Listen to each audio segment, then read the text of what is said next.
Mainit kanina eh, pero weather's actually nice. This is second day of week 2. Yo! Come here! Ano na tayo nga? 6.44 kilometers. 5 minutes warm up, 5 minutes cool down before and after. Same pace, 7:14. Yun lang. Lagay ko pala yan ako dito, yung day 1 ko nung week 2.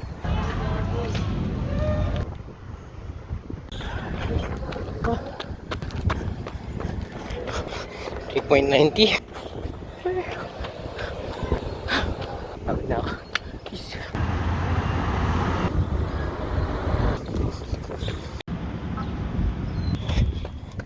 Sobrang init pala.